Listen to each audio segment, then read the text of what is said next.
Arrête de faire ton cinéma, me disait mon père lorsque j'étais enfant et que j'essayais de l'embrouiller pour je ne sais quelle raison. Qui parmi vous n'a jamais fait son cinéma? Pour séduire ou pour convaincre, pour enjoliver la vérité, pour émouvoir, pour faire rire, peut-être. Je pense que nous sommes tous des acteurs de notre propre existence. Une existence à laquelle on souhaite quelquefois s'extraire, pour se divertir, pour fantasmer, pour vivre par procuration des aventures rocambolesques, des amours impossibles, ou encore pour frissonner, ou pour se faire peur. Mais une peur factice, car on sait que tout ça, ce n'est que du cinéma. Il y a parmi nous des hommes, des femmes et même des enfants qui jouent pour de vrai dans des films, des feuilletons, qu'on appelle maintenant des séries. À vrai dire, j'envie ces acteurs. Ils choisissent un rôle, ils enfilent un costume et nous font basculer avec eux dans des histoires pour nous divertir, certes, mais parmi tous les films réalisés à ce jour, il y a des pépites, des œuvres cultes, des films qui sortent du lot de par leur réalisation, leur puissance narrative, ou bien le jeu des acteurs.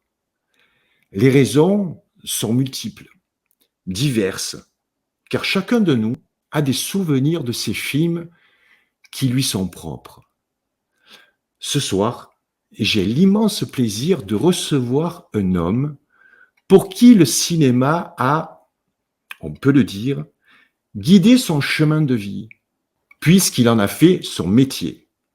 Et il le fait bien, de par son rôle devenu culte aujourd'hui, du commandant Rocher dans la série Profilage de 2009 à 2020, jusqu'à son dernier film en date, Le Sceau du Diable, dans lequel il s'est beaucoup investi, nous tenant en haleine dans un cliffhanger mettant en valeur la beauté de notre patrimoine national. Il nous fait l'honneur d'ouvrir le bal de cette nouvelle émission que je vous propose ce soir dans le Hit Club. Je vous avoue que j'ai pris un très grand plaisir à la concevoir et encore plus à préparer ce premier numéro avec les 10 films cultes de notre ami Philippe Basse. Salut à tous, salut Gilles. Salut Philippe, merci de me faire l'honneur d'accepter d'être, tu sais que tu es un petit peu mon cobaye puisqu'on va rôder cette émission, cette nouvelle émission, c'est une première. Donc je me dis, écoute, je vais prendre quelqu'un, bon, de célèbre, hein, on peut dire, parce que tu es quelqu'un de célèbre vu le nombre de fans que je vois qui te suivent assidûment sur la toile et aussi on en a quelques-uns ce soir dans le Hit Club. Tu es quelqu'un de très sympathique, tu es déjà venu dans le club, donc voilà, je cherchais quelqu'un avec qui je pouvais échanger en confiance. Donc ce soir, c'est ta soirée. Je t'ai posé une question relativement simple. Choisis-moi les 10 films qui t'ont marqué. Et apparemment, ça t'a donné quelques difficultés puisque tu viens de juste à peu près il y a une demi-heure de m'en changer 2 ou de m'en rajouter 2, je sais plus. Ouais. Est-ce que tu as eu un peu de mal à concevoir cette liste, cette sélection de films? En fait, un petit peu, je dois bien le reconnaître parce que, si tu veux, si je devais partir sur une île déserte, c'est souvent comme ça qu'on qu'on te pose la question. Souvent, on te dit, tiens, si tu devais emmener des films ou de la musique sur une île déserte, t'emmènerais quoi? Et moi, souvent, je me suis dit, j'emmènerais une compilation de tout ce qui a été fait, qui m'a plu, et il y a beaucoup de choses, fort heureusement. Donc c'est assez délicat en fait, parce qu'il y a tellement de films qui m'ont marqué pour des raisons très différentes, que parfois de faire un choix, même s'il y a déjà une quantité de disques, déjà une belle quantité, c'est peu, il y a tellement de films qui ont marqué, ça correspond à des choses. Donc en fait, ça n'a pas été si facile que ça, parce que des fois tu veux mettre en avant certains films, et d'autres. Donc oui, voilà. Pour résumer, Alors, je veux pas spoiler, je veux vous tenir en haleine, hein. On va créer comme ça une tension, hein. Vous allez découvrir à la fin de l'émission le film que Philippe met au-dessus, je dirais, de tous les autres. Et pour cela, on va commencer ta sélection, qui est une sélection, somme toute, étonnante. En tout cas, moi, qui m'a surpris. Je pensais voilà, que tu allais nous partager un petit peu plus, je dirais, de films d'action, de films policiers, de films peut-être qui ressemblent hein, à ta carrière d'acteur. avec Aldo Macione, par exemple. Et on a une sélection assez éclectique, je dirais très éclectique, de grande qualité. Il y a quelques pépites que j'ai pas vues et c'est ça l'intérêt en fait du top 10 hein, sur les films, c'est de vous donner envie justement de découvrir ces pépites cinématographiques. Parce qu'aujourd'hui, on bouffe, je dirais, de la série hein, avec l'avènement de Netflix, d'Amazon Prime. Voilà, c'est une production effrénée hein, de films et de séries. Et on a quelquefois pas le temps ou pas l'envie de faire comme ça un petit retour en arrière. Et là, en fait, on va faire un retour en arrière, même dans les années 20. Hein. Dans les années 20, on va donc parler de ce premier film, donc qui date de 1925. C'est un film réalisé par un acteur qui est un acteur qui a été connu notamment dans le cinéma en fait muet, un mythe en fait, une légende. Et ce film, c'est La rue est vers l'or. Avec Charlie Chaplin. Voilà. Donc sûrement un film en noir et blanc. C'est un film muet. Tout à fait. Ouais. Écoute, c'est un film. Je pense que c'est un film qui peut vraiment nous bouleverser, qu'on soit enfant ou qu'on soit adulte. D'ailleurs, c'est un film que j'ai découvert petit, comme je pense la plupart des gens qui nous regardent. Et c'est un film qui est tellement beau, tellement touchant. Et puis c'est aussi la démonstration d'un talent. C'est un film qu'on peut voir plusieurs fois à différentes époques et on peut se rendre compte de la richesse de ce film, puisque tu comprends peut-être des choses tu comprends des choses différentes. différentes. Et puis tu te rends compte de la force de cet acteur. Écoute, sur tous ces films, tu vois, du dictateur presque tous ces films, c'est des chefs-d'œuvre. Tu vois, Ouais. donc c'est quand même Tu nous as dit en fait que c'était un film qui t'a marqué, qui a marqué ton enfance, comme je pense beaucoup d'entre nous. Hein, je suis une génération, je suis plus âgé que toi, mais voilà, c'est des films qui nous ont marqués. Souvent, on les voyait pendant la période de Noël. C'est ça, pendant les fêtes. Donc pendant les fêtes. Donc c'était un moment quand même assez magique. Il faut se replacer dans ces années-là. Hein. Dans ce contexte-là, dans les années 70-80. Ouais, déjà c'était le cinéma, c'était quand même, même si c'était à la télévision, c'était quand même déjà une chance parce que moi je l'ai découvert à la télévision ce film naturellement. Et oui. C'était quand même déjà c'était pas un privilège, mais de pouvoir regarder un film, c'était déjà une récréation formidable. Il n'y avait pas tous ces écrans comme on a aujourd'hui, donc. Et ce film-là, quand on est enfant, on s'ennuie pas une seconde. Il est en noir et blanc, c'est muet, et c'est extraordinairement bien fait, bien réalisé, bien joué. C'est super, c'est super. Ouais. Voilà. Ça, c'est des films à voir absolument. Voilà, La rue est vers l'or pour ceux qui ont pas vu ce film. Alors, les films là que tu vas nous présenter, il n'y a pas d'ordre en fait d'intérêt. C'est pas un podium, hein, c'est pas le top 10 classique que l'on fait. D'ailleurs, il y aura des films en bonus. On a choisi en fait de commencer. Voilà, par le début et de vous présenter ces films par ordre chronologique. Hein. Tout à fait. Et c'était, comment dirais-je, je t'ai fait cette liste, mais en fait, c'est aussi des films qui m'ont marqué et aussi, pour moi, ce sont des classiques. Ce serait un peu comme une bibliothèque idéale aussi, une DVD tech idéale. Enfin, idéal, je n'irai pas jusque-là, mais en fait, c'est des films que je pense que tous nos amis du club peuvent voir, quoi. Vraiment, ils s'emmerderont pas. Enfin, c'est pas sûr. Il y a peut-être des films qui vont pas leur plaire, mais en tout cas, ce sont des bons films, vraiment des bons films. On va rester dans cette période-là, donc ça va être une période noir et blanc, hein, puisque là, on est 2 ans plus tard, donc 1927, un film donc de Friedrich Murnau, qui est en fait un film américain. L'Aurore. C'est un film extraordinaire. Tu peux nous pitcher juste un petit peu peut-être le thème du film?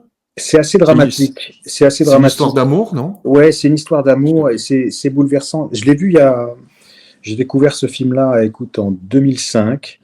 C'est un film qui est vraiment très fort, mais qui est d'une puissance. Noir et blanc, muet également. Exactement. Et tu as comment dire, c'est une forme d'interprétation qui est. C'est à la fois un jeu extérieur et intérieur, mais c'est plus dur, c'est vers l'or. Où La ruée vers l'or va te décrire un monde très difficile. On va te décrire quelqu'un qui meurt de faim et il va te faire jouer avec ses petits, tu vois, il va manger ses lacets. Pardon, les petits trucs, c'est dans un autre film. Mais il va manger ses lacets parce qu'il crève de faim, il mange sa semelle, mais on va en rire. L'aurore, c'est plus hard. D'accord. C'est quoi comme sentiment? Qu'est-ce que tu disons as éprouvé comme sentiment? j'ai été pris par la qualité d'un cinéma dont je ne soupçonnais pas l'existence, en fait. Donc ça a été un sentiment de découverte, puis surtout j'essayais de toujours enrichir un peu ma connaissance de ce métier, des films. Et ce film-là, c'était un réalisateur qu'en avait parlé. Du coup, je l'ai vu et j'ai trouvé ça très fort. C'est une interprétation qui est très, comment dirais-je, tu sais, c'est très extérieur, c'est un peu comme... mais c'est très fort. En revanche, c'est dramatique. C'est très... faut le voir quand tu as le moral. D'accord, d'accord. Donc, c'est pas forcément une fin joyeuse.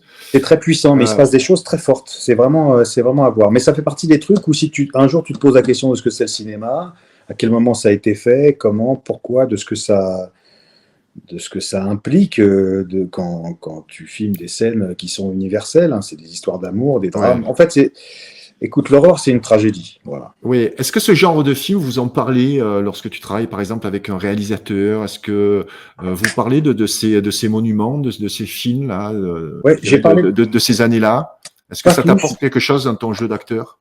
Ça t'apporte quelque chose en termes de connaissances en disant ça remet certains films que tu vois aujourd'hui dans une perspective différente. C'est-à-dire que tu peux te dire, tiens, tu découvres, il y a des choses que tu vois et en fait elles ont déjà été faites. Ça, c'est pas un problème. Mais il faut essayer de comprendre que ce sont des références et après essayer de saisir la référence qu'a voulu donner le réalisateur aujourd'hui. Comment il a voulu se servir de cette référence aujourd'hui et ce qu'il en a retranscrit, si tu préfères. Donc, mais avec des professionnels, on n'en parle pas toujours, on parle des films comme ça. Il y a un certain... Tu sais, les acteurs, c'est aussi comme des cordonniers, hein, on n'est pas toujours les mieux chaussés.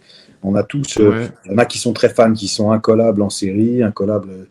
Et puis après, ça dépend. Tu as certaines périodes dans la vie où tu vas avoir envie de te taper des films et puis d'autres un peu moins. Nous, on imagine les acteurs qui bouffent des films. Hein, ce que tu veux.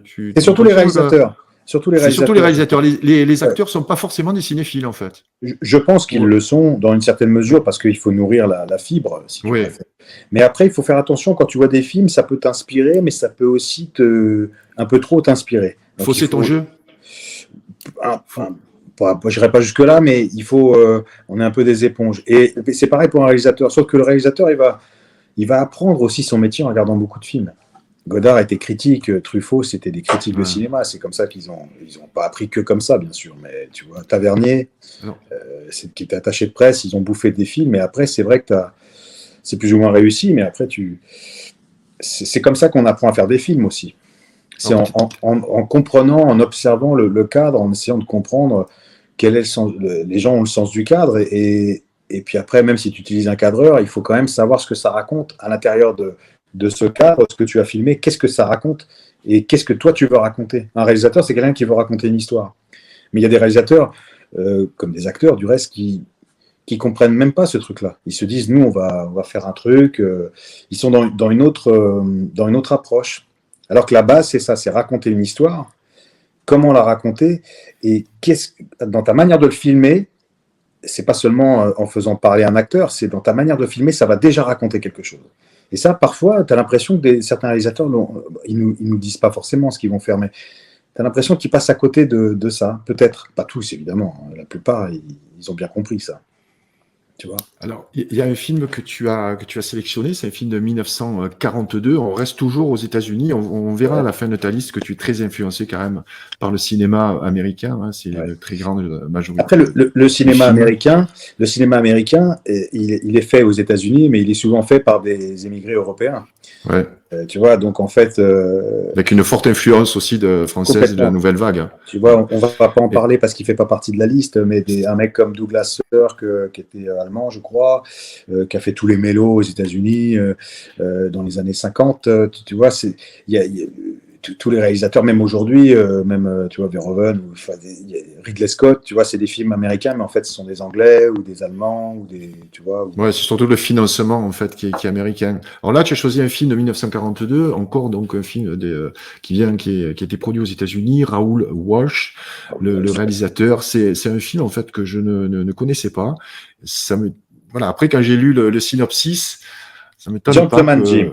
que Gentleman Gentleman Jim. Jim, c'est une histoire donc de boxeur. Ouais. Hein. Alors, c'est un film. Et Écoute, il y a plusieurs films sur la boxe. On va parler de Rocky, bien sûr. On va parler de Raging Bull. Euh, ouais, mais le film, le véritable film sur la boxe, c'est Gentleman Jim. C'est-à-dire que, évidemment, Rocky a une importance pour moi extraordinaire. On en avait parlé de Stallone au cours d'un live une fois par ouais, rapport aux ouais, ouais, ouais. Américains. C'est quand même un monument. Et Raging Bull, c'est d'une beauté, c'est sublime. C'est un film que j'ai vu petit, Raging Bull. Enfin, petit, tu vois, je devais avoir ouais, 10 ans, 10, 11 ans. Je suis passé, bon, tu vois, ça m'a pas plu autant que ce que je peux ressentir quand je le vois aujourd'hui, quand je vois le générique en noir et blanc avec cette puissance, ces coups. Ceci mis à part, donc ça n'enlève rien hein, à tous ces films-là. Ce que je veux dire, Ouais. Gentleman Jim, c'est un film. Déjà, Raoul Walsh, c'était un mec, c'était un tueur. Hein, c'est un mec qui a fait des super films, des super westerns. Et Gentleman Jim, c'est un film. Alors, si on est capable de se regarder un film en entier, évidemment, parce qu'aujourd'hui, on est habitué à passer des coups de téléphone ou regarder son Instagram, Ouais, quand c'est-à-dire on il faut regarde te un film, concentrer, ouais. c'est ça. Mais si tu te prends la main un peu et que tu regardes un vrai film comme ça, en noir et blanc, dans de bonnes conditions, bien installé, Ouais. motivé pour faire un voyage, tu vas voir un film très ancien, donc des années 20, 30, et 40, je me souviens plus de la date. 1942. Ça Voilà, s'appuie sur une histoire 1942. réelle d'un C'est une histoire boxeur irlandais, je crois. rigoureusement authentique. Ouais. Donc, en fait, c'est comme une comédie, c'est la vie de James Corbett, c'est une histoire vraie. Et il y a vraiment t'as Errol Flynn dedans qui fait une interprétation extraordinaire. Errol Flynn, c'était un des premiers Robin des Bois. Ouais, Tu m'en ouais. doutes bien, tout va bien, pas Ouais, ouais, de. tout va bien, tout va bien, tout va Ok. bien. Et donc, c'est un film qu'on voit, moi, donc, je l'ai découvert assez jeune. Je pense que j'avais même pas 10 ans quand je l'ai vu la première fois. Et c'est une vraie comédie. Il y a quelque chose de profond, de fort, et il y a la notion de dépassement, il y a un vrai truc, et c'est très viril, parce que ça parle de boxe, et il y a plusieurs combats dans le film. C'est très drôle. C'est l'ascension d'un homme qui est dans une famille évidemment très pauvre, et puis ils ne se considèrent pas évidemment comme des victimes, c'est des gens, tu sais, qui vivent au présent, au jour le jour, comme ça, et malgré tout, ils vont vers une ascension qui est extraordinaire. Donc, incarné par Errol Flynn, et tu le vois, si tu veux, s'infiltrer dans des milieux bourgeois, en feignant d'être quelqu'un de noble aussi, et puis il arrive à ses fins, il a vraiment un... Tu vois, tout est dans C'est- l'habit fait le moine dans le film. C'est un film super, c'est comme de la comédie. Pour moi, Ouais, c'est une comédie et tu t'ennuies pas une seconde. Et c'est le film sur la boxe. Là, ouais. vraiment. Avec Errol Flynn, quand même, qui était un immense star, donc à l'époque, hein, Incroyable. Ouais, qui ouais, ouais, représentait cette star, ces stars masculines, hein, avec beaucoup ouais, ouais. de virilité également. C'était un Ouais, véritable aventurier. Son fils, d'ailleurs, a eu un destin assez tragique. Errol Flynn, je crois. Son fils, Errol Flynn, a eu un destin tragique, mais un destin d'aventurier. ouais. C'est des légendes d'Hollywood à l'époque où Hollywood était au début d'Hollywood, quoi. Du cinéma Ouais. parlant, tout ça. Alors, Extraordinaire. on Et il y a reste un dans les... acteur dans ce film. Il y a un acteur dans ce film, donc si tu veux, l'adversaire de Corbett, de James Corbett dans le film, qui est le champion, qu'on va retrouver dans le film dont tu vas me parler maintenant. Ah, voilà, tu me fais l'introduction. On arrive en France avec un film, je pense qu'on en a tous Alors non, je me suis entendu trompé, c'est parler. pas celui-là. D'accord. Ah C'est ben, pas tu vois, celui-là, donc pardon. Je me voilà, suis trompé de date, c'est je te dis après. mauvais lancement alors. Euh, Ok. En tout cas, là, on arrive en France, on est toujours dans ces années donc après-guerre, 1945. Donc on a tous entendu parler de ce film, donc de Marcel Carné, avec le scénario donc de Jacques Prévert. Les enfants du paradis. Je t'avoue que j'ai pas vu ce film. Et c'est Eh vrai ben, que c'est écoute, un film pareil, très poétique, et c'est un film culte, mais je pense qu'on n'est pas beaucoup à l'avoir vu en fait. c'est un film culte, c'est un film en deux parties. Je me souviens, on avait les deux cassettes, et c'est un film que j'ai découvert vraiment, que j'ai regardé. Écoute, j'ai dû voir des bribes de ce film en étant petit, 10, 11 ans, parce que mes parents aimaient bien le cinéma. Et je l'ai vu véritablement quand j'avais 18 ans, je crois, en DVD. Je ne l'ai pas revu depuis, donc je serais incapable de vous raconter l'histoire, tout ça. Mais c'est un film, c'est pareil pour moi, ce sont des chefs-d'œuvre. Et, euh, et surtout, tu vois ce film, c'est en noir et blanc, et tu vois la richesse, les gens dedans, comment dirais-je, la façon dont c'est filmé, la figuration, le nombre. C'était des grosses productions. C'était colossal. Et en fait, ce film est c'est d'une richesse, tu t'emmerdes pas une seconde quand tu vois un film comme ça. Donc j'encourage les gens à découvrir ce film-là. Je ne vais pas m'étendre davantage sur l'histoire. Tu vois Arletty, bien sûr, Oui, qui était, tu sais, atmosphère, tu vois, c'est là-dedans. Et, et il me semble que c'est là-dedans. Peut-être je dis une bêtise, mais il me semble que c'est là-dedans. Non, c'est dans l'Hôtel du Nord. C'est dans l'Hôtel du Nord, je me trompe. Mais Les Enfants du Paradis, c'est magnifique. C'est un film que même moi, je pense que je vais revoir. ouais. Là, le passage au cinéma parlant a changé beaucoup de choses au niveau de la réalisation, au niveau aussi du jeu des acteurs. Comment tu qualifierais le jeu des acteurs du muet par rapport au jeu des acteurs actuels des films parlants? Ah bah, par rapport à aujourd'hui, c'est difficile à évaluer, mais ce virage qu'ils ont eu, que bon, évidemment moi j'ai pas connu, mais nous on pouvait voir quand tu voyais un film muet, quand tu vois les courts-métrages de Buster Keaton, Ouais. tu comprends, on est dans une façon de jouer qui C'est du est burlesque finalement en fait. C'est vrai que le burlesque, on l'imagine, pas mais forcément, j'ai du mal pas à. forcément. Par exemple, dans Ouais. l'aurore, c'est pas le cas, tu vois, on n'est Oui, pas du tout dans le burlesque. voilà. Et donc, Dans il y a ce vraiment, type. Ouais, excuse-moi. pardonne-moi, vas-y, ouais. Dans ce type de film, donc comme l'Aurore, justement, comment Ouais. faire passer, je demande des expressions, voilà, l'amour, la Parce qu'il tristesse, y a la, l'interrogation, les. il y a en fait, il y a la lumière, il y a le cadre, la mise en scène et la musique font quelque chose qui est vraiment, on est vraiment dans la tragédie. Et puis là, il s'agit de quelqu'un qui veut tuer sa femme, finalement fait machine arrière, heureusement. Et donc, on est dans quelque chose de terrible. Et c'est aussi quelque chose d'incarné qui est très fort, qui est porté vers l'extérieur comme une sorte comme une sorte d'exagération, c'est ce qu'on pourrait qualifier aujourd'hui, mais sauf que ça s'intègre dans un cadre précis à une époque où on filmait de cette manière-là, et ça reste du cinéma. C'est juste, on est je me souviens plus du terme, mais on est dans une manière de jouer euh, voilà, qui est un peu comme à la fois théâtrale, mais qui est mise qui est encore plus, qui est exacerbée par la manière de filmer et la lumière. Et puis cette musique tragique, c'est un peu dramatique, où tu vois vraiment cette lumière où les teints sont blafards, très Ouais, forts, un peu surex, tu vois. ouais, ouais. Mais c'est très puissant, très puissant. Aujourd'hui, enfin dans les époques qu'on suivit, ça s'est adapté avec la technique, et donc forcément on est dans des choses qui sont beaucoup plus réalistes. Encore que ça a bien commencé le cinéma avec un train qui sortait d'un musée, tu vois, Ouais. la gare. Donc, pardon, pas d'un musée, c'est devenu un musée aujourd'hui, le musée d'Orsay, Ouais. mais c'est le train qui sort de la gare. Enfin non, c'était à La Ciotat. Enfin bref, je m'emmène un peu les crayons, et j'ai pas assez travaillé. Voilà. Non, non, mais moi je veux juste te faire réagir par rapport justement à ta Ouais. liste. On n'est pas là à faire une étude précise, voilà, des Bon. sujets, des films, de tout. C'est que tu nous donnes envie de découvrir ces chefs-d'œuvre. Cela, Là, vous on pouvez, va. ouais, cela, vous pouvez vraiment y aller. Alors pas les yeux fermés parce qu'il faut les voir, mais ces films-là, c'est des films où de prime abord, on n'irait pas les voir. Mais si le cinéma vous intéresse dans son histoire, pour comprendre ce qu'était le Alors, cinéma à une certaine époque, ces films-là vont vous permettre de comprendre et vous ne perdrez pas une seconde de votre temps. On reste en Europe, on reste dans les années 40, donc c'est 1948. C'est un film de Vittorio De Sica qui représente le réalisme en fait italien.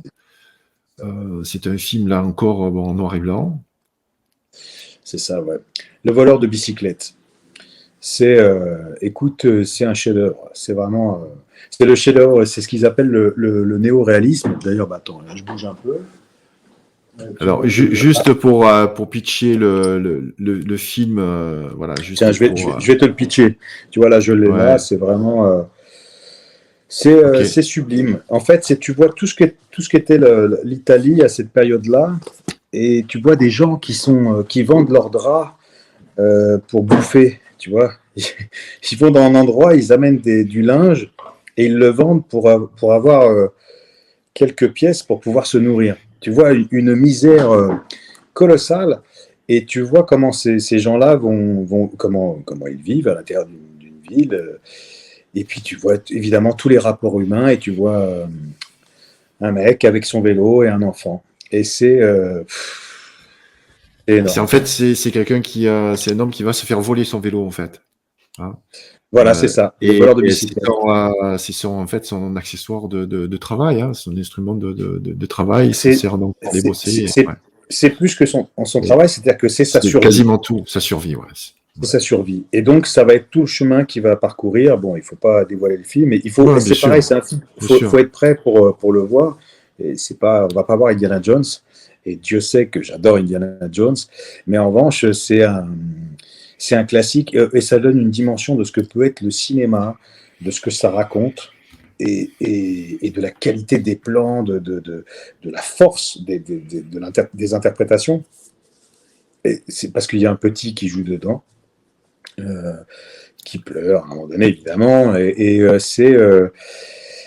Voilà, ça donne aussi une dimension sur ce qu'était le cinéma italien, ce qu'il a été. Ouais. C'était tous les pays, que ce soit les États-Unis, l'Italie, la France, bien sûr, le Japon, dont on va parler aussi. Il y a une richesse, une force dans la qualité de ces réalisateurs et dans le néo-réalisme. Je pourrais pas écrire une thèse là-dessus, hein, mais je te dis, Ouais. ce film vaut le coup d'être vu. Tu vois, c'était 48, c'est sublime. C'est sublime. Alors on va partir là on va partir à l'autre bout du monde. Hein. C'est un cinéma qu'on connaît très peu. Il y a eu une vague hein, de cinéma comme ça. On va aller au Japon. Il y a eu toute une vague dans les années, je crois, dans les années 90 ou 2000. Mais un cinéma qu'on connaît très peu finalement. C'est un film qui date de 1984, qui a fait l'objet d'un remake aux États-Unis, donc les Sept mercenaires. Mais en 1954, donc c'est un film japonais. Je vous mets la fiche en japonais parce que elle est juste magnifique. Non, pas du tout. Ah, je vous mets. Ah, tu vois, tu as bien fait de venir, tu vois, ce soir. Comme ça, on rend l'émission. Voilà, je me suis dit, je vais la faire sans lunettes. Alors, une affiche japonaise parce qu'elle est juste magnifique. Donc, D'Akira Kurosawa. c'est les sept samouraïs. Il y a une petite Voilà. coupure son. D'Akira Kurosawa. Ouais, donc euh, c'est le film qui a donné. On connaît tous les Sept mercenaires avec Steve McQueen, Yul Brynner, et les sept mercenaires ont été inspirés par ce film de Kurosawa, Les Sept samouraïs. Et si tu veux, moi quand j'ai découvert Les Sept mercenaires, mon père m'avait dit, mais à la base c'était un film japonais, c'était Les Sept samouraïs. Donc j'avais toujours ce fantasme des Sept samouraïs. Je me demandais ce que c'était, parce qu'il faut remettre ça dans le contexte. À l'époque, on ne faisait pas une recherche Google, un Amazon, et hop, demain j'ai le DVD. C'était déjà on avait Les les Sept VHS, hein. mercenaires.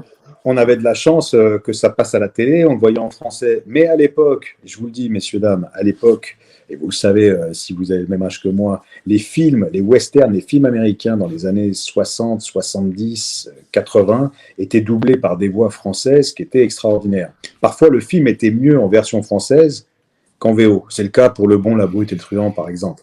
Et donc, bref, c'est pour dire que je passais un bon moment avec ces films. Donc, Les Sept Samouraïs, j'avais vraiment une envie de le voir folle. Puis quand j'ai réussi à enfin, je crois que ça devait être un ciné-club, il avait dû passer, mon père avait dû l'enregistrer, où là j'étais un peu, le rythme du film est pas le même qu'un film hollywoodien, c'est plus Ouais. long, c'est rugueux, ça parle japonais comme ça, tu vois, tu comprends, tu es dans la façon de parler, et tu te dis, waouh, c'est hyper brutal, mais on s'y fait un peu, et puis tu as une image très forte de ce film, parce que le samouraï, par définition, tu reconnais certaines scènes qu'il y avait dans Les Sept Mercenaires, Ok. qui ont été directement inspirés. Tout, et donc, Ouais. si tu veux, c'est comme si je voyais plan par plan l'idée originale, l'œuvre originale, et donc j'étais pas complètement perdu. Et c'était toujours très beau parce que cette idée du sacrifice, c'est très japonais aussi. Le samouraï, il sert quelqu'un, et là, c'est un peu comme des ronins, et ils vont tous se retrouver à servir le peuple. Venez. Zaitochi, le C'est- samouraï aveugle qui aide tout au long de ses films, il y a eu 17 films, je crois, j'en ai vu la plupart, où à chaque histoire, il va aider quelqu'un, souvent le peuple. Le Japon, c'est vraiment très très dur. Ça n'a rien à envier au western où il y a des méchants qui butent des défenses. C'était du même ordre. Et il y a une scène dans ce film où à un moment donné, le mec, il perd. Il y a une espèce de dispute et le gars pousse une espèce de coupelle dans laquelle il avait récolté le riz. Le mec ramasse le riz qui est tombé et tu te rends compte à quel point ils en sont à une souffrance et ils crèvent de faim parce qu'il est obligé de ramasser chaque grain de riz et chaque grain de riz, ça compte pour lui. Ouais. C'est d'une force et c'est très beau. Par contre, c'est très fort. Et là, c'est un peu long. Il faut s'habituer aux longueurs, au combat. C'est pas Tigre et Dragon. Il y a déjà, voilà. Ouais, je Faut sais aimer. pas si c'est vrai qu'aujourd'hui le rythme des films est effréné. On a des montages avec des cuts qui sont de plus en plus rapides, hein, qui frisent Ouais. quasiment les 1 seconde. Hein. D'ailleurs, certaines productions où j'arrive plus à suivre en fait. Tu vois, pour moi ça va trop vite. C'est là où tu vois Euh, la différence, pardonne-moi de te couper juste un instant, c'est là où tu vois la différence entre les films, les grands films de cinéma, parce que là le rythme est très long, mais ça s'inscrit dans l'œuvre et ça passe. C'est pareil pour le voleur de bicyclette, c'est pareil pour le film de Walsh, Gentleman Jim, il n'y a pas vraiment de temps mort en fait, c'est une autre façon de faire les choses. Mais par contre, il y a des films des années 70 que j'ai vus, par exemple, pour ne pas le citer, réalisé par Clint Eastwood, où là, c'était vraiment un film qui était de l'ordre d'entertainment, mais le rythme n'est pas du tout le même. Et ces films-là ont vieilli, et ces films-là, tu les trouves trop longs.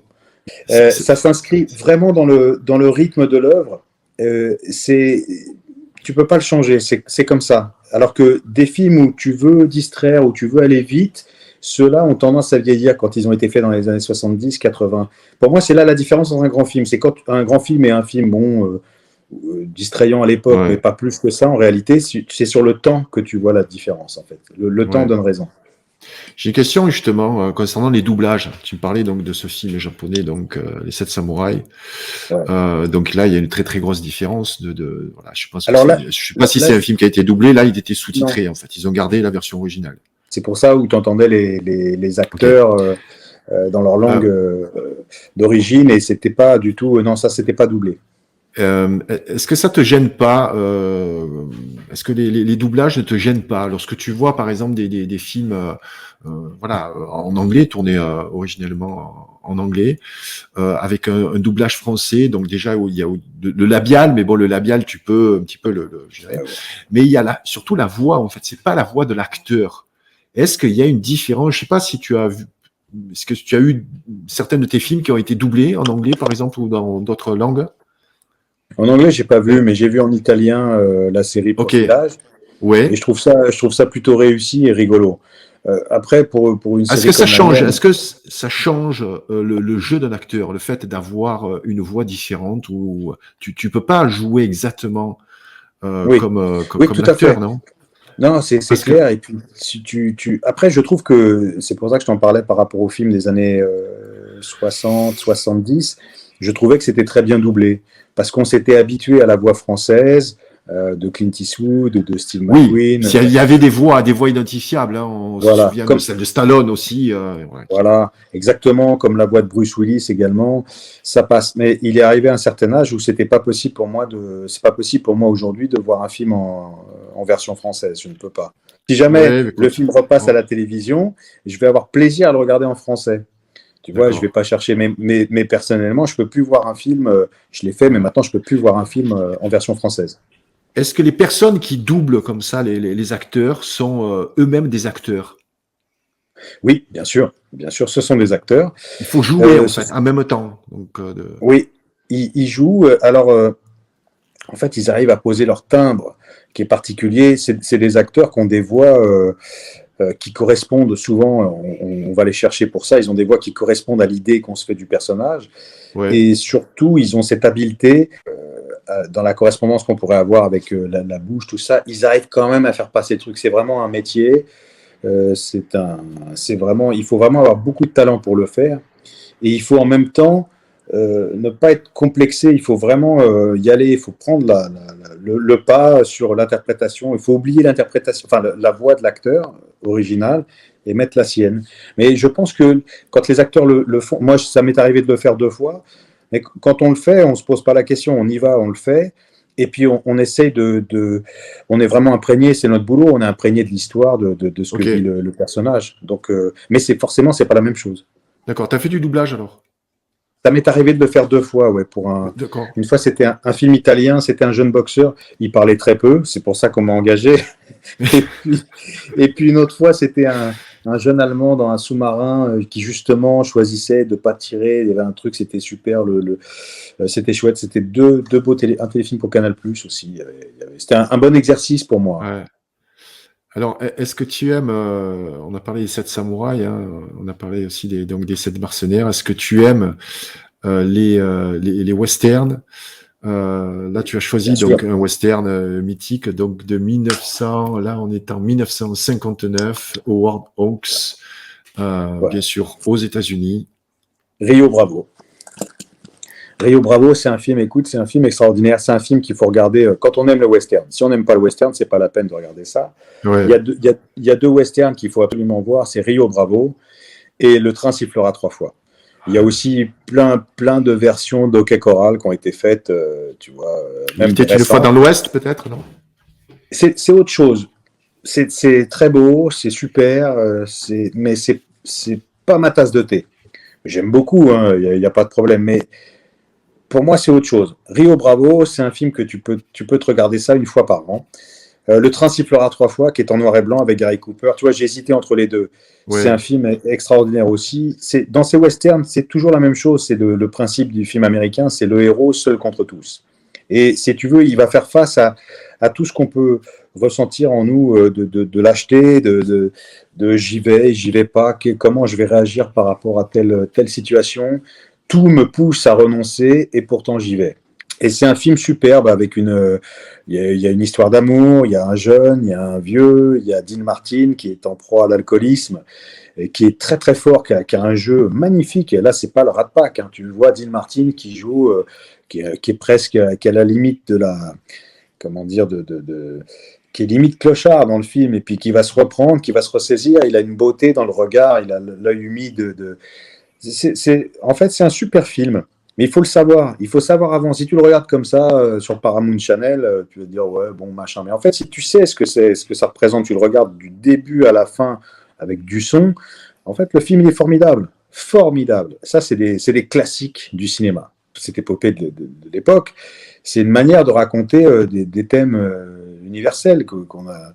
C'est comme aujourd'hui quand tu vois, il y a des films de Jacques Audiard où c'est aussi je dirais pas une tragédie grecque, mais presque, tu vois, il y a des choses, ouais, tu retrouves, on raconte toujours un peu les mêmes histoires. Et le western est une très belle manière de le raconter. Et à l'époque, les mecs savaient faire le western. On arrive à ton 8e film, hein, à ton 8e film. On est Déjà, là, par contre, dans les années 60.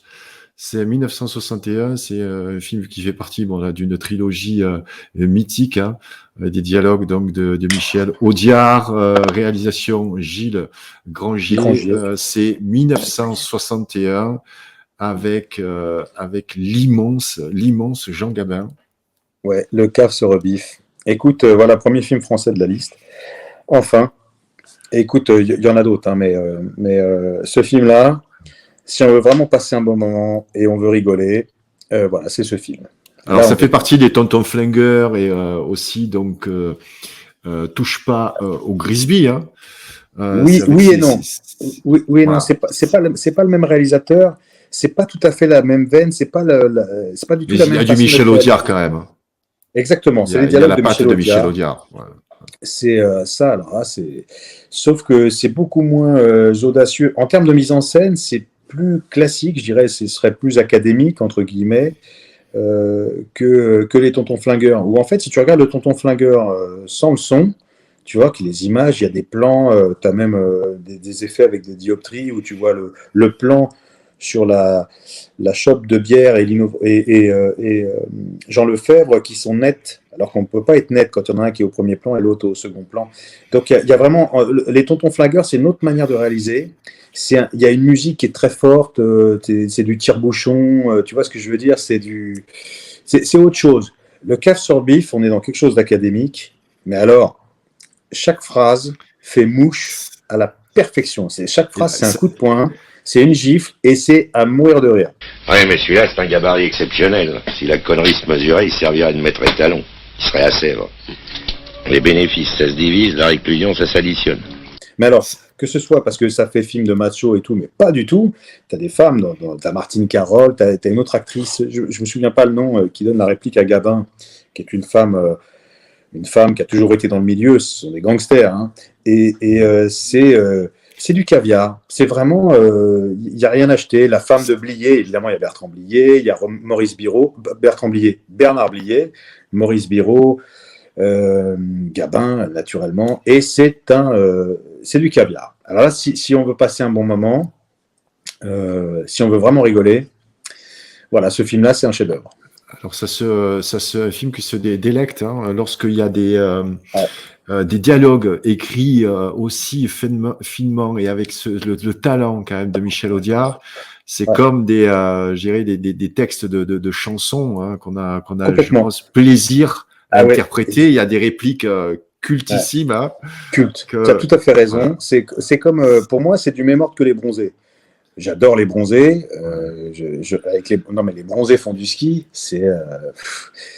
Bon, eh ben, écoute, là, c'est du même ordre. Quand vous avez réplique des bronzés font du ski, bah là, si sauf que c'est bon, c'est une autre manière de parler, parce que c'est une autre époque. Ça fait référence à plein de choses, à l'argent, au côté pingre des gens, à tous les défauts, tu vois, la mauvaise foi absolue.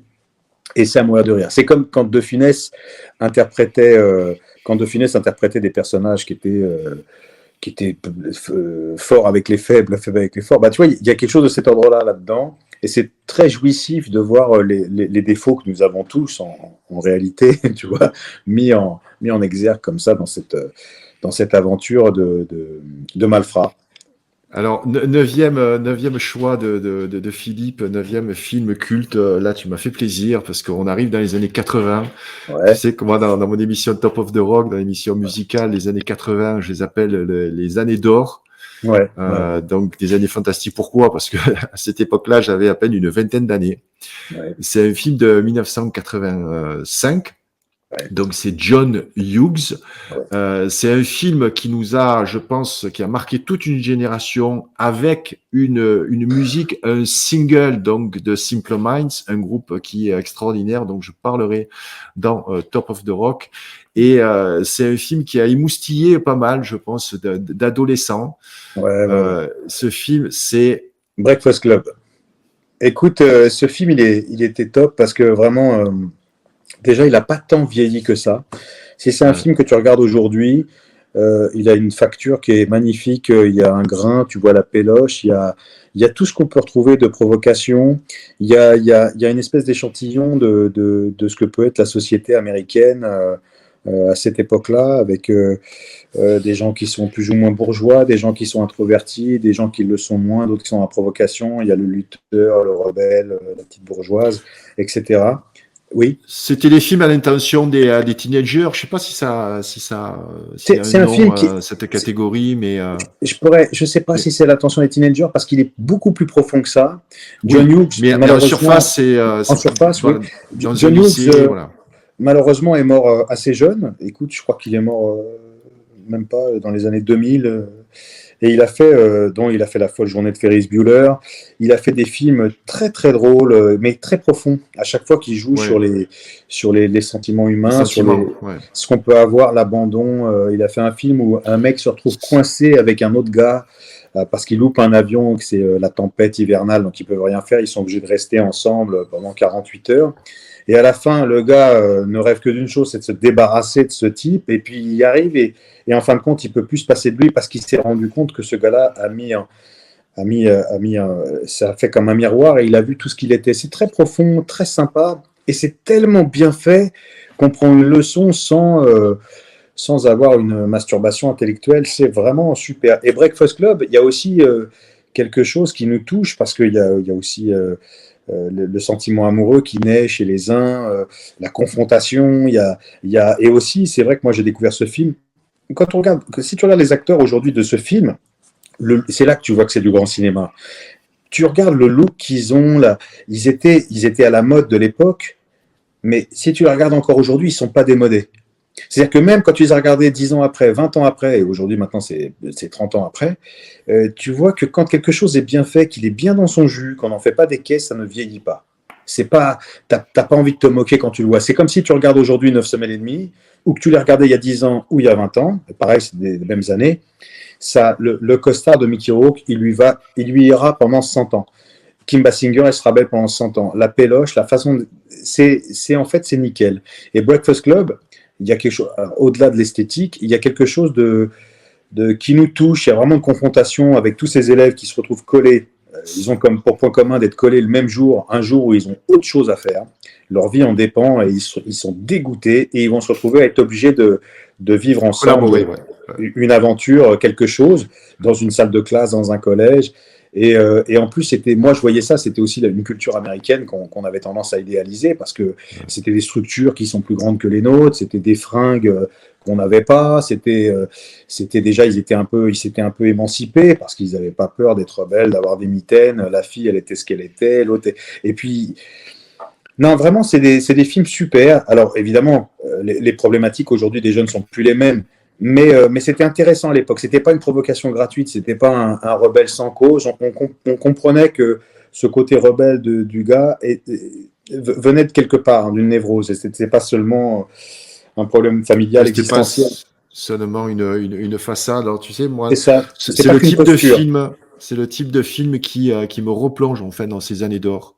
Ouais. Parce que il y avait quelque chose que je n'arrive pas encore à définir. Tu vois, je travaille là-dessus, sur ces années 80, parce qu'il y avait une ambiance à l'époque, que ce soit dans le cinéma et dans la musique. Dans la musique surtout. Il y avait une espèce de joie. Ouais, une énergie. Peut-être d'insouciance. Pourtant, on est après le premier choc pétrolier. Tu comprends ce que je veux dire? Oui, complètement. Je pense qu'il y avait une légèreté, il y avait une innocence. Malgré la prise de conscience de certaines choses qui étaient déjà graves à l'époque, puisque les jeunes ou les artistes se révoltaient déjà, il y avait déjà plein de choses qui n'allaient pas, et justement on se disait pourquoi ça ne va pas alors que tout devrait bien aller. Mais il y avait aussi une forme de légèreté, il y avait aussi une forme une inconscience, une énergie qui était différente. C'était une belle énergie, parce qu'il y avait pas encore...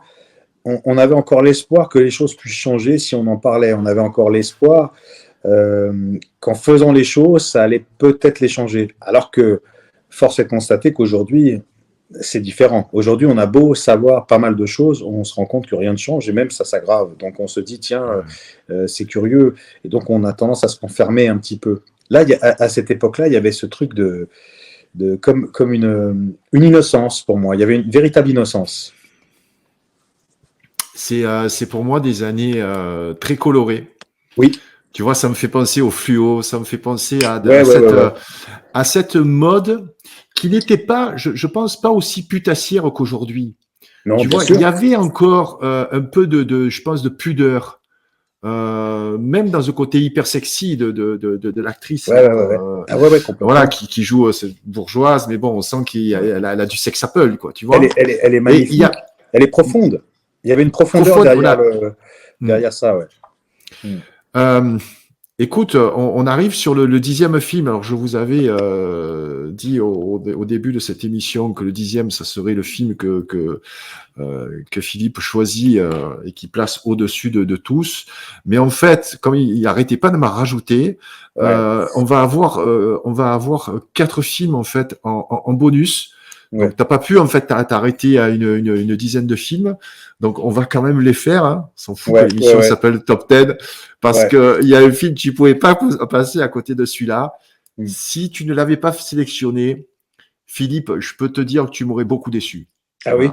Un film de 95, d'un immense acteur, moi qui était un acteur que j'idolâtrais, j'avais la même coupe de cheveux à l'époque que lui, tu vois. Après, j'ai fini par avoir le même pick-up que lui dans l'Arme fatale, tu vois. C'est Mel Gibson, immense réalisateur. Je pense qu'il est encore meilleur réalisateur qu'acteur. Oui, c'est possible. On va pas faire une spéciale sur Mel Gibson, mais il y a ce film de 1995 qui là n'a pas vieilli un brin. Je pense que tout le monde a vu ce film. Braveheart, c'est vraiment un film sublime qui est beau, qui a su nous toucher. Écoute, moi j'avais de la chance à l'époque, je tournais déjà, en 95, je tournais une série en Afrique du Sud qui s'appelait Indaba. Et donc j'avais de la chance, j'étais tout jeune, j'avais 21 ans, ou 22, je sais plus, et je tournais 6 jours sur 7, et j'ai tourné 97 jours de tournage dans une réserve en Afrique du Sud. Je n'ai pas volé mon argent, bien que j'ai été très mal payé à l'époque. Et c'était que du bonheur. J'aurais payé pour pouvoir le faire. Okay. Écoute, c'était formidable. J'ai tourné avec des animaux sauvages, tout ça, c'était super. On tournait dans une réserve. Je me levais. Écoute, je partais de la baraque quand on nous avait loué. On était 3 acteurs dedans. À 6 heures du matin, on partait. 6 heures, parce qu'il y avait 1 heure de route pour aller dans la réserve. Et je rentrais. On finissait assez tôt. On finissait à 18 heures. Donc à 19h30, j'étais à la baraque. Donc, tu vois, 6 jours sur 7, 97 jours de tournage, et c'était formidable. Le premier jour, j'ai tourné avec un guépard, un rhinocéros et un éléphant. Je sais pas si, je venais de faire un Navajo. C'était incroyable. Et écoute, j'ai été 2 fois au cinéma pendant ces 4 mois de tournage, et je ne parlais pas assez bien l'anglais, mais j'ai quand même voulu voir ce film qui sortait, tu vois, Braveheart. Et j'ai eu une émotion en voyant ce film en anglais, sans sous-titres, où tu captes les trucs, et c'était, j'en avais des frissons, c'était tellement beau. Ce qu'il vit cet homme, c'est tellement déchirant. C'est vraiment le film d'aventure, le film qu'on retrouve dans la lignée des films de Clint Eastwood, avec si tu veux ce thème de la rédemption, ce thème sur la vengeance, et pourquoi, et puis la cause derrière cette vengeance. C'est pas une vengeance gratuite, et tout ça, c'est tellement beau. C'est du grand cinéma. Et c'est vrai que ce film, écoute, je l'ai revu, je crois que je l'ai revu il y a 2-3 ans, parce que je l'ai fait découvrir à quelqu'un. Il y a des gens qui ne l'ont pas vu. Parce que des fois, moi-même, je suis passé à côté de quelques films que j'ai là, je pourrais te les montrer, que tout le monde a vu, sauf moi. Ça peut arriver, il n'y a pas de complexe à avoir. Mais Braveheart, c'était un grand souvenir. Donc c'était un bon souvenir, ça. Alors, tu l'as cité, c'est un acteur et aussi devenu un réalisateur. Tu pouvais pas passer à côté de lui. Non, hein. C'est un réalisateur, un acteur donc américain. C'est l'immense Clint Eastwood. Alors non, c'est pas les inspecteurs Harry. Hein. Tu as choisi un film super en fait romantique qui est sorti la même année en fait que Braveheart. Écoute, Sur la route de Madison, c'est un film d'une beauté. Voilà, tout y est dans ce film. C'est vraiment. C'est une histoire d'amour qui est tellement belle, tellement. C'est du vrai cinéma. Écoute, il a fait plusieurs films. Donc, j'avais évoqué un film que je trouvais long, que j'ai revu quand je préparais Le Saut du Diable, parce que ça se passait à la montagne. Ça s'appelait donc La Sanction. Et j'ai vu que ce film, je l'ai redécouvert en Blu-ray récemment, pendant la préparation du film. Et c'est un film qui a vieilli. Il y avait des vraies longueurs, même le générique, il est très long, tu vois, de début. Et donc, j'ai compris. Mais si tu veux, Clint Eastwood, quand il est passé réalisateur, il jouait dans ses films.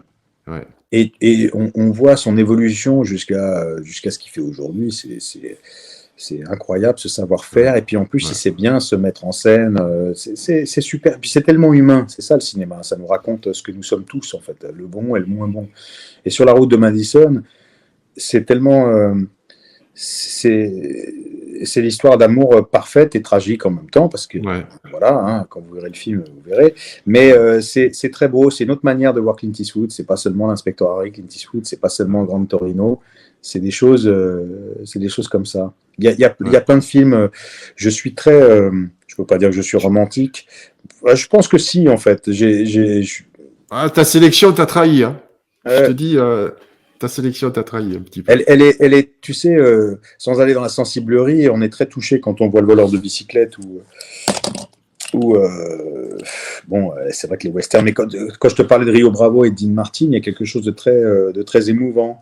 Ouais. Il y a quelque chose. L'aurore, donc, des films comme ça. L'aurore, ouais. L'aurore, c'était plus pour qu'on se dise, ah ouais, le cinéma, c'est ça, d'accord. Ah ouais, ok. Ouais. C'est pas seulement ce que je croyais, c'est pas seulement un vieux film. Je t'ai pas parlé de Chantons sous la pluie, qui est un autre chef-d'œuvre aussi, tu vois, mais en fait, c'est des films qu'il faut avoir vus. Chantons sous la pluie, il faut l'avoir vu. Rio Bravo, il faut l'avoir vu. Ouais. Et Le Cave sur Bif, quand on est français, il faut l'avoir vu aussi. Oui. Tu aimais bien cette immense actrice qui tourne donc avec Clint Eastwood, Meryl Streep. C'est la plus grande actrice. C'est une des plus grandes actrices du monde. Elle a une carrière extraordinaire, puis elle a l'air tellement. Écoute, bon, après, moi, je regarde pas toujours les interviews des gens, donc je sais pas ce qu'ils sont en vrai, hein, évidemment.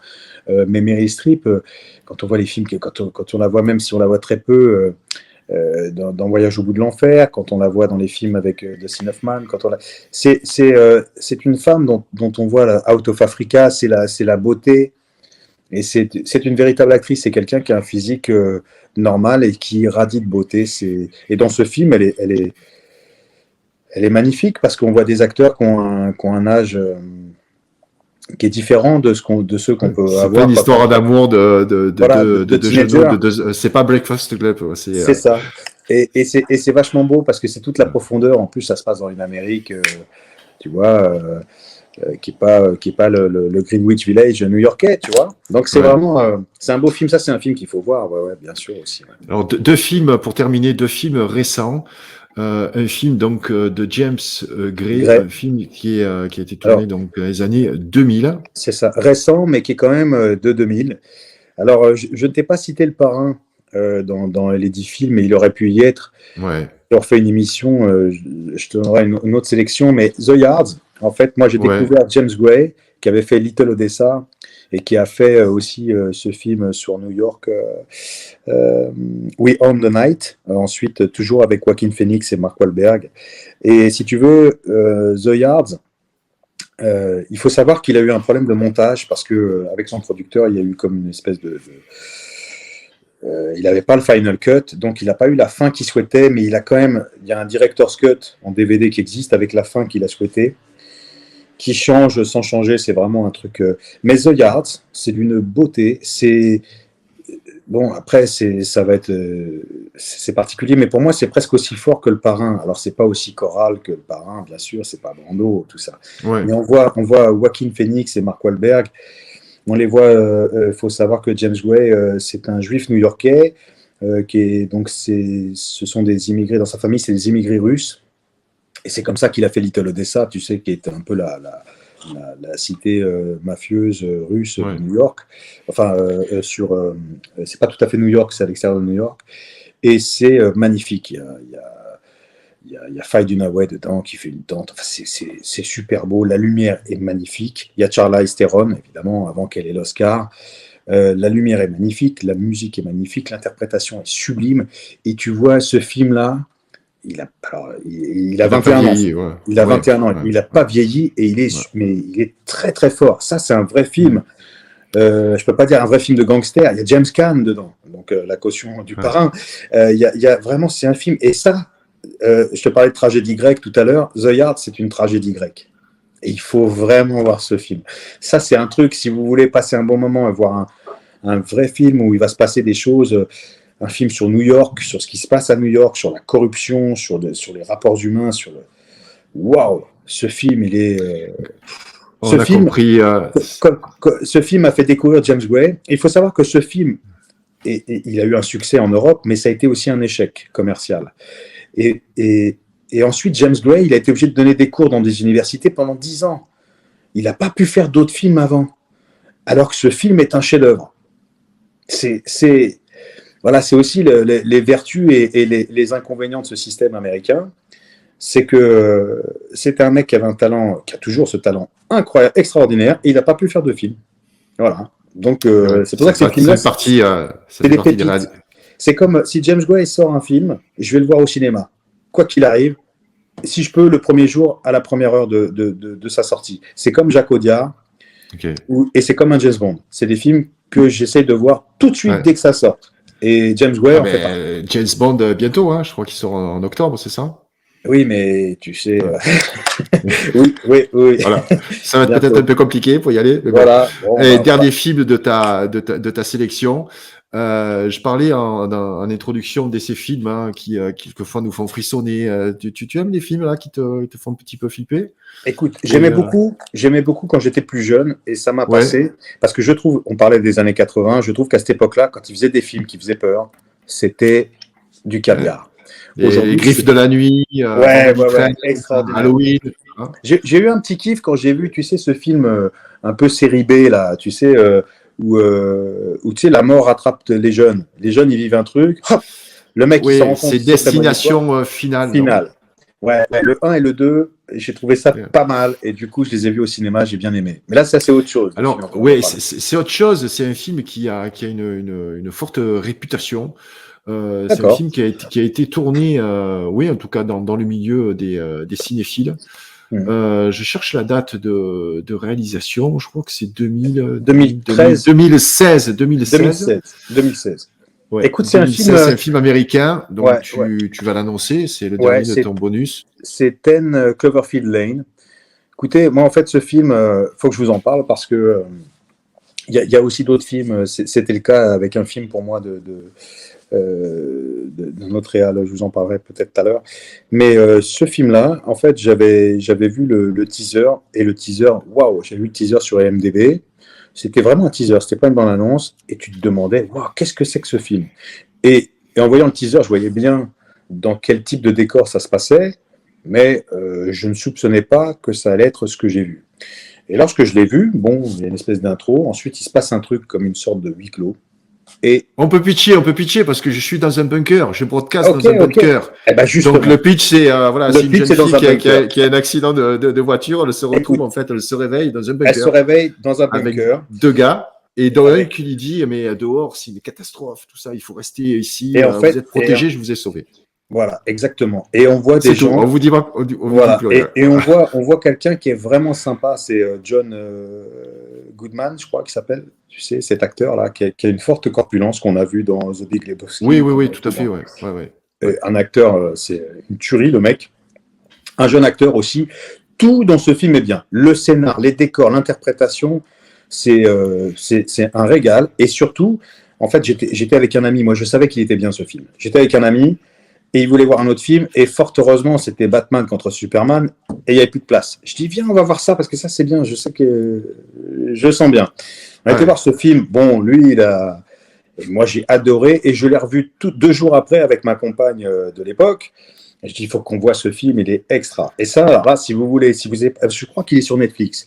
Si vous voulez passer un bon moment, là, ce soir, là, après l'émission... Ça va être flippant là, et ça va être. Non, ils vont se dormir là. Ils vont se régaler. Dormir paisiblement.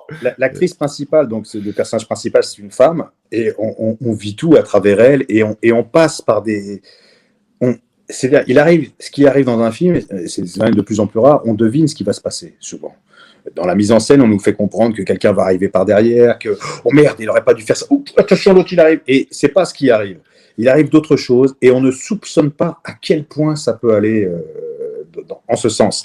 Et jusqu'à la toute fin, où il y a vraiment des choses qui sont super. C'est un petit bijou, c'est un film, c'est pure distraction, mais c'est tellement bien fait que c'est du vrai cinoche. Voilà. Ouais, tu voir, en parles avec passion, et je suis persuadé que tu as donné envie à ceux qui n'ont pas vu ce film, qui faisait donc partie de tes derniers bonus.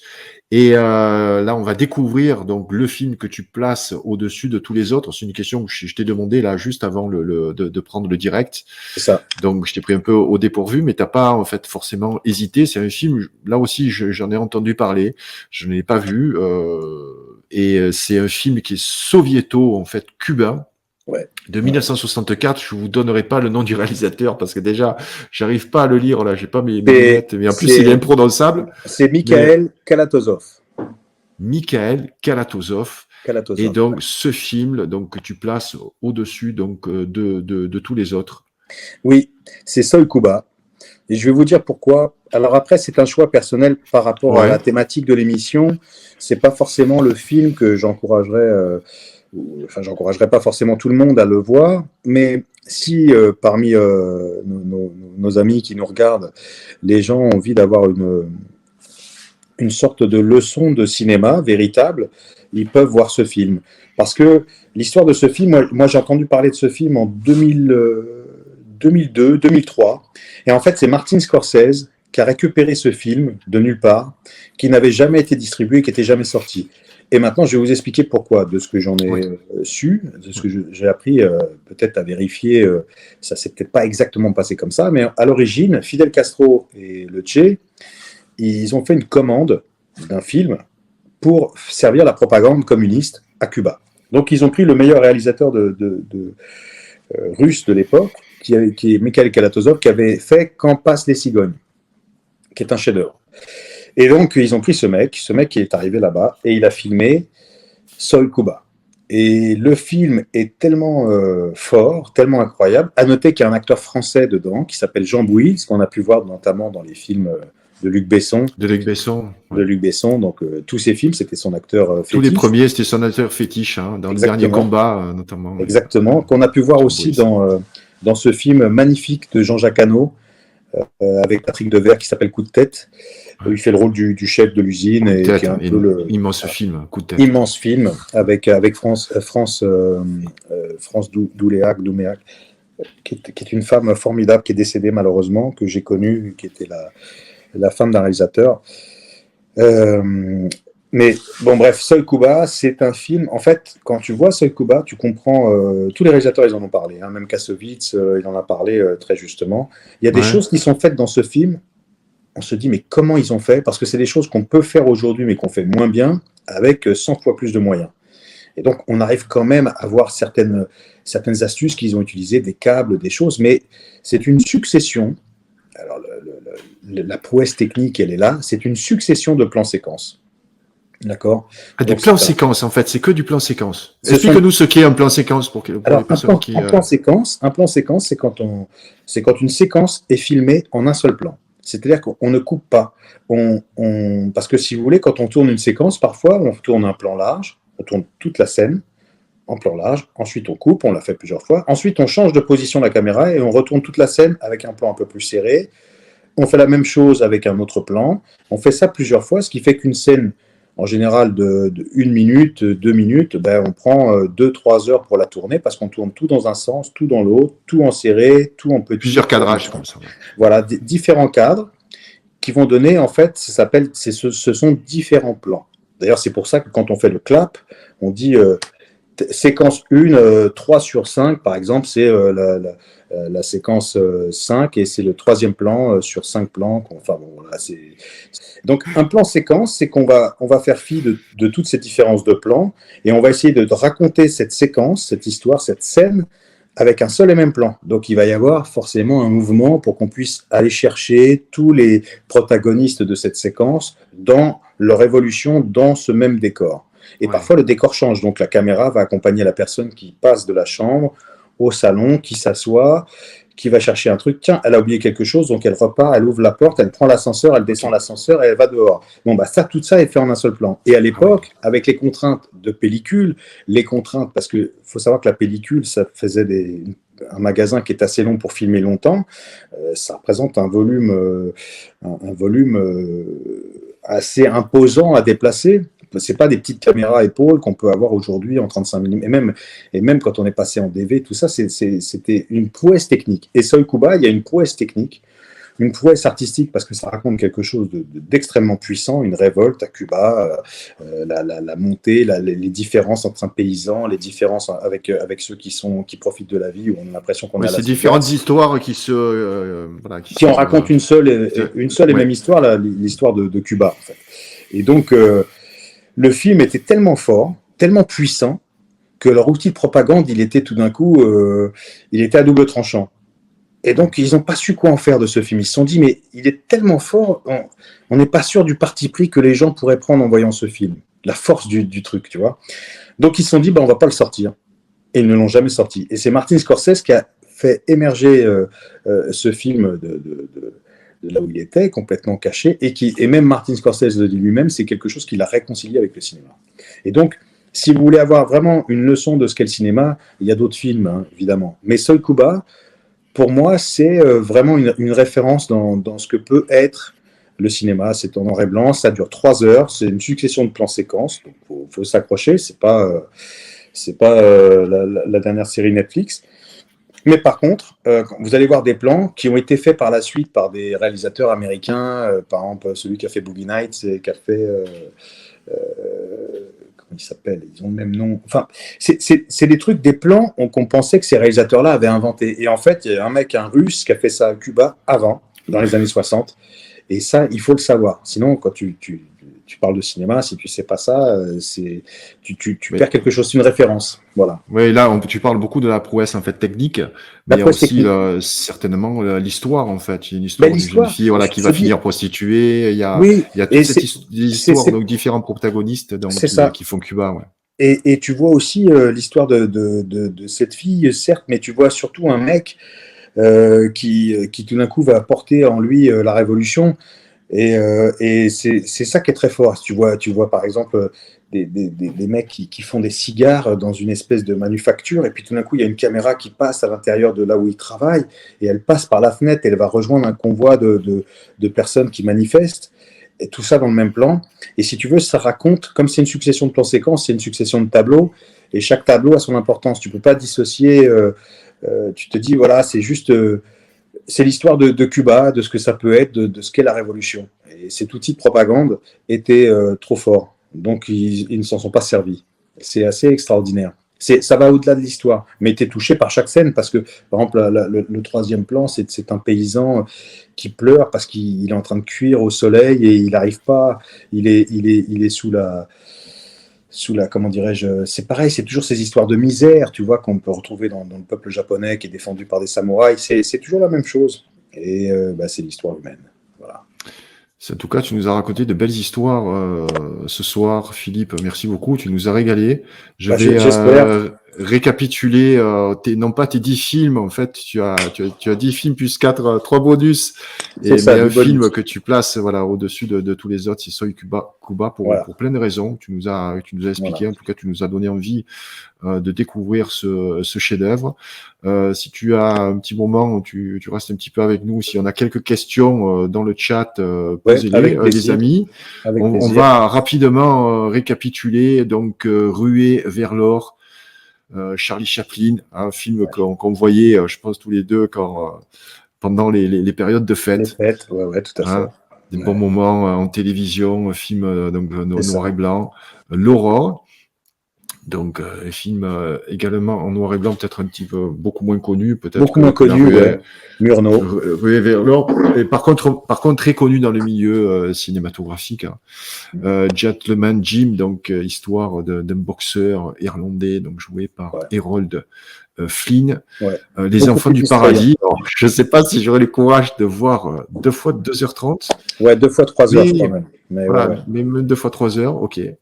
On va quand même jeter... Ou peut-être, je te dis une connerie, c'est peut-être 3 heures, il fait 2 fois 1h30, je ne me souviens plus. Ok. Ouais.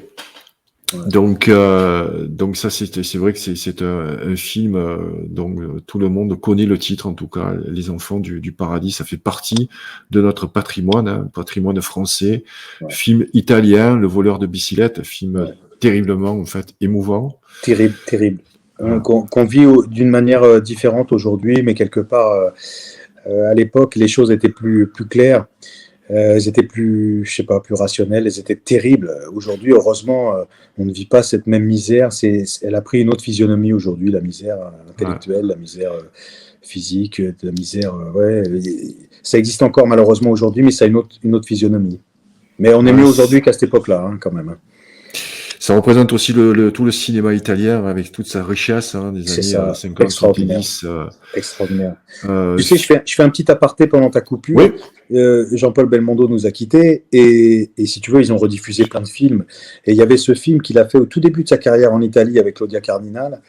Et et je me souviens plus du titre. Écoute, il y avait un Louis Malle qui est passé en même temps, Le Voleur.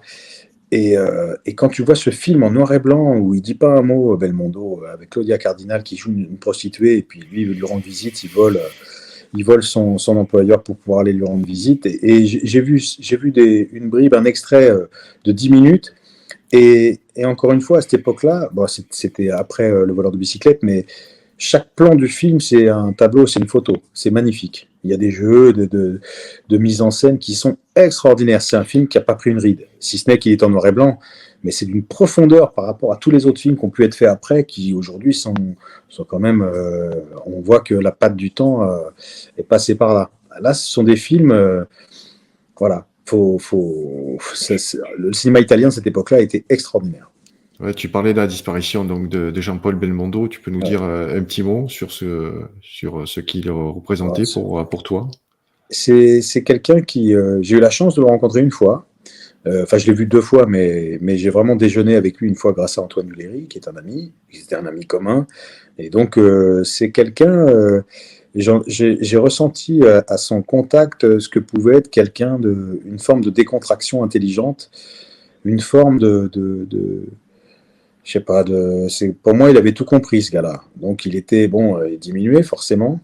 Mais je retire de lui cette espèce de bonne humeur qui est une véritable leçon. Et un amour des animaux, il était dingue des animaux. Hein.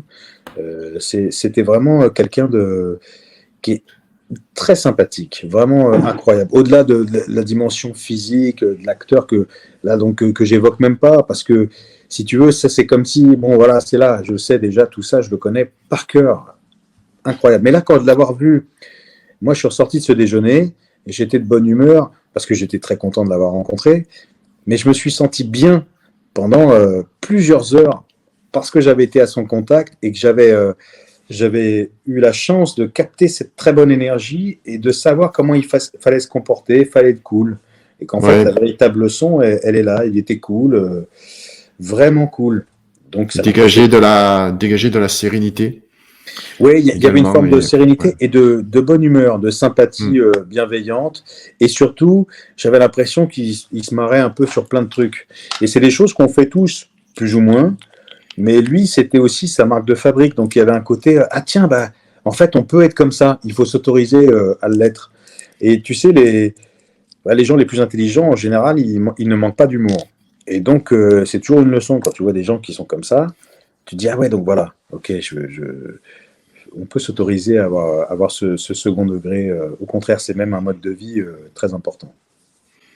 On termine rapidement cette liste avec donc les 7 samouraïs, monument du film japonais, Rio Bravo, voilà, sur ta sélection western, énorme film donc avec Jean Gabin, avec ses dialogues qui sont ciselés parfaitement par Michel Audiard, avec des répliques cultes.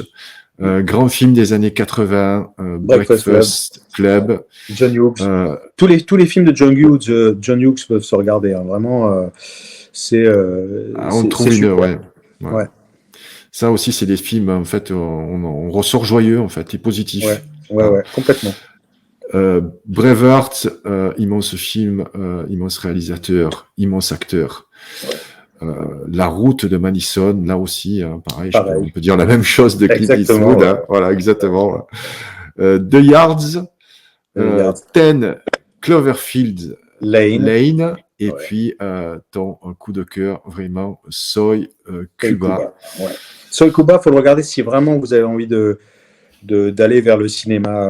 Vraiment, c'est comme une sortie au musée, quoi. Donc, faut pas y aller si vous n'êtes pas déterminé. Hein, c'est pas la peine. Par contre, les 3 derniers, The Yard, 10 Cloverfield Lane et celui d'avant, c'était quoi je ne me souviens plus. Ceux-là, vous pouvez les regarder un samedi soir. Vous vous ennuierez pas une seconde. Breakfast Club. Et Breakfast Club aussi, voilà. Tu as 5 minutes pour répondre à quelques questions? Avec grand plaisir, s'il reste encore des gens qui regardent. Une question, bah oui, on est très nombreux ce soir. Hein, donc, petite question au cinéma qu'on t'a posée peut-être maintes fois. Un acteur, actrice favori de par leur jeu et un réalisateur Écoute, il y en a beaucoup. Je dirais qu'en France, c'est quand même Gérard Depardieu, que j'en parlais hier avec un copain. Je pensais à Cyrano, je pensais quand on voit Cyrano et avec Gérard Depardieu et Uranus de Claude Berry, c'est vraiment, on voit toute la palette, ou même La Chèvre et les Compères, on voit toute la palette de cet acteur qui est incroyable. Il y a Rému, mais bon, Rému, il faut aller se taper des vieux films, Monsieur Victor, L'Inconnu Mais dans la la maison. trilogie de Pagnol. La trilogie de Pagnol, puisque tu m'en parlais, il y a Ah oui. un de tes amis médecins qui en parlait.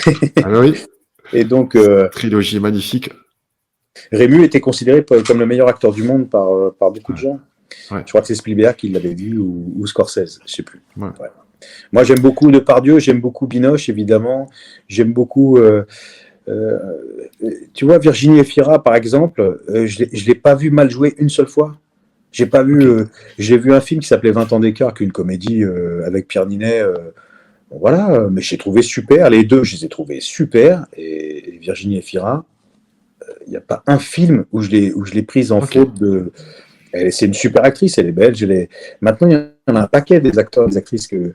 Après, moi, c'est surtout des acteurs dans des films qui m'ont plu. Par exemple, on parlait de La Route de Madison. Bon, voilà, tu vois Meryl Streep dans ce film-là. Même tu vois Kate Winslet Ouais.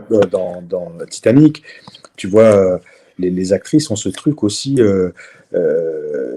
Et là, vous allez voir cette jeune actrice dans 10 Cloverfield Lane. C'est tout simple ce qu'elle fait, mais c'est super. Ouais. Mais Je, le je- jeu. Pardon, excuse-moi.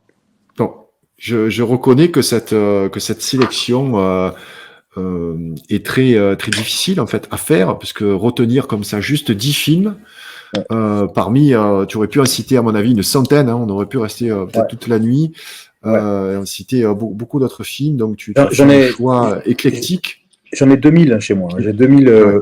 un peu plus de 2000 DVD. Là, j'en ai peut-être moins parce que j'en ai pas mal que j'ai balancé. Et il faut savoir qu'il y a des films que j'ai achetés. Moi, je fais partie des gens qui achètent encore des films. Je peux pas dire que je me suis endetté en achetant des films, mais je suis un peu panier percé. Et je dois reconnaître qu'une fois, on m'avait aidé à faire le point là-dessus. On m'avait dit, mais attends, mais où est-ce que tu dépenses ton fric? Et il y avait beaucoup d'argent que je dépensais dans les DVD. Ok, Voilà. donc C'est assez. Donc, faut pas t'as le une, faire. t'as une grosse DVD tech, Ouais, ouais. donc tu prends toujours plaisir donc à revoir comme ça des monuments, des films cultes. Est-ce que tu les vois plusieurs fois? Ouais, je les vois plusieurs Euh, fois. Je le c'est- fais un peu moins maintenant. C'est par période. Et là, je le fais un peu moins. Il y avait une période où je pouvais partager ces films-là avec d'autres gens. Et là, c'est les meilleurs moments, en fait. Parce qu'on redécouvre des films avec quelqu'un, on en découvre d'autres. Et puis après, il y a l'aspect, pas collectionneur, mais l'aspect, c'est l'émotion qu'on a ressentie quand on a vu des films. Quand tout d'un coup, ce ouais. film est réédité dans une belle édition, en Full HD, bon, bah là, c'est un plaisir de. Voilà, il y en a, c'est, je sais pas, les bijoux, les trucs. Bon, bah, moi, j'aime bien les films. Voilà. Ouais. Est-ce que tu apprécies les films qui sont projetés dans les IMAX? J'en ai pas vu souvent. J'ai pas Ok. souvenir. J'ai été une fois dans, je crois que c'était la Villette, j'avais vu ça. Sinon, tu parles dans les pâtés là, quand ils font Ouais, les. les Ah oui, IMAX, ouais, le là, j'y format suis allé. IMAX. Ouais, c'était pas mal. Alors en fait, il y a vraiment un confort dans la salle. Quand c'est deux Mais- fauteuils super. En revanche, quand c'est l'espèce de projection interactive, je suis pas fan. J'ai essayé pour voir ce que ça faisait un Ok. Marvel. J'étais pas fan parce que ça bouge, il y a Alors, du vent. moi, j'ai connu les IMAX, le format IMAX, c'était à Montréal, Ouais, donc il y a un peu plus d'une dizaine d'années. Le premier film que j'ai vu, donc c'était en 3D, c'est pas un film, c'était en fait un reportage. ouais. C'était en fait un extrait du concert de U2. Tu Waouh. étais avec eux sur scène, c'était juste incroyable. Ah oui, Donc ça, c'est une ouais. salle, hein, tu sais, Ouais, l'écran, ouais. il est juste, on dirait, un D'accord, ouais. terrain de foot.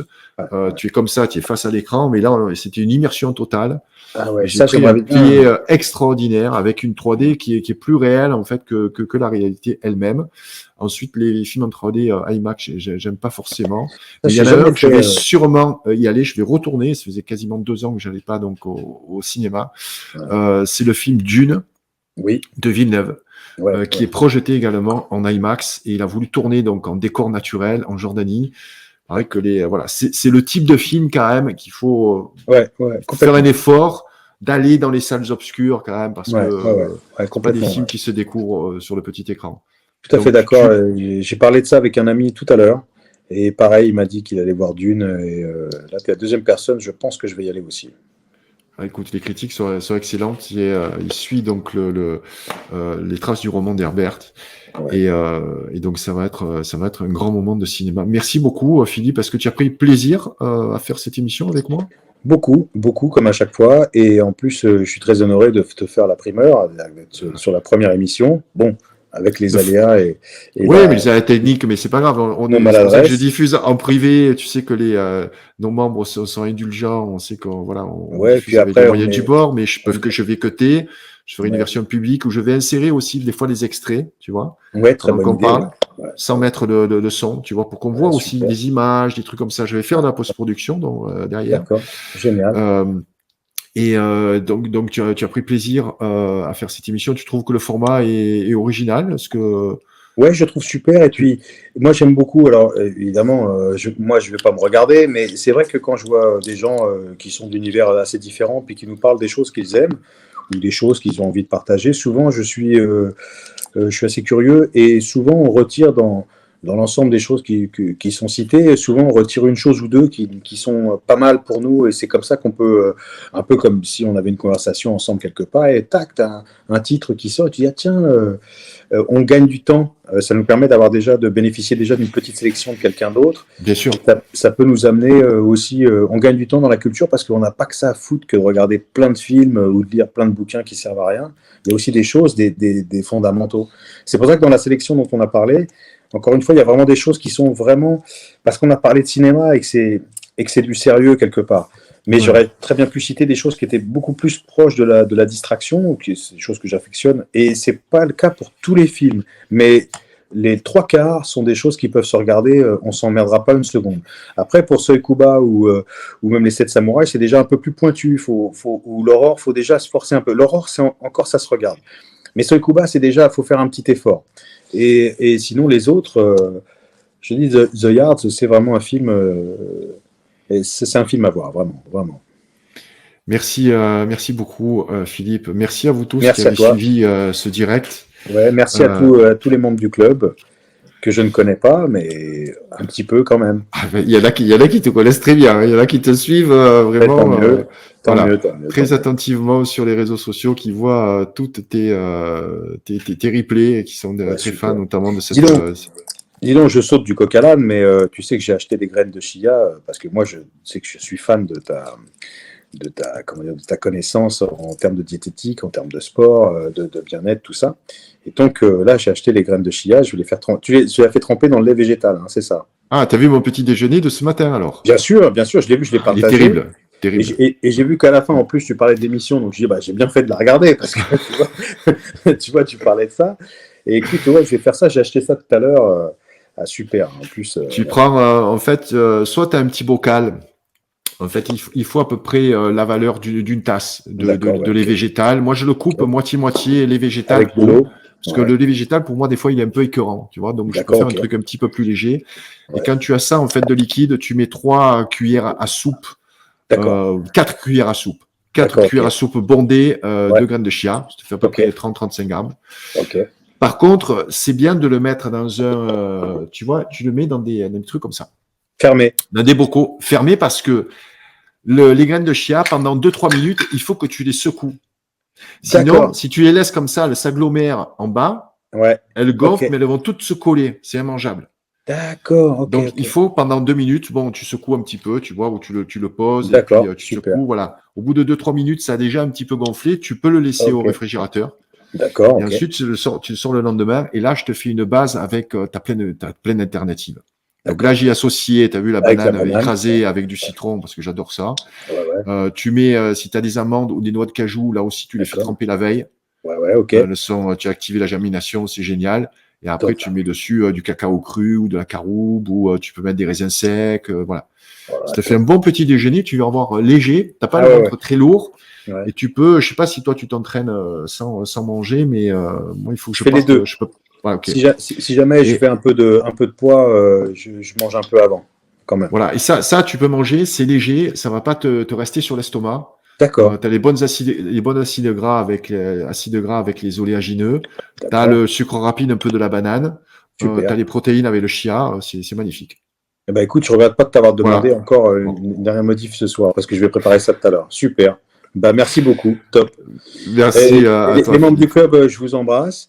Et puis, merci de nous suivre. Merci de suivre Gilles, que ces émissions perdurent, existent. C'est quand même sympa. Des fois, ça nous arrive d'être. Tu te souviens, j'étais en tournage, j'étais passé me voir et j'étais dans le sud. Et je regarde pas toutes tes émissions parce que voilà, mais j'étais content d'avoir ce petit rendez-vous. Tout d'un coup, de regarder des gens discuter. Des fois, tu es d'accord, des fois, tu n'es pas d'accord. Mais il y a un côté très, comment dirais-je, très sain, un vrai côté presque réseau social, mais sain. Convivial, c'est convivial. Exactement convivial, c'est sympa. On apprend plein de choses comme je te l'ai dit, c'est comme ça que je t'ai connu, notamment grâce à la nutrition, grâce à ton livre Hit. Et voilà, bah merci encore. Merci à tous les membres du club. Merci Philippe. Salut à tous. Salut Philippe. Salut.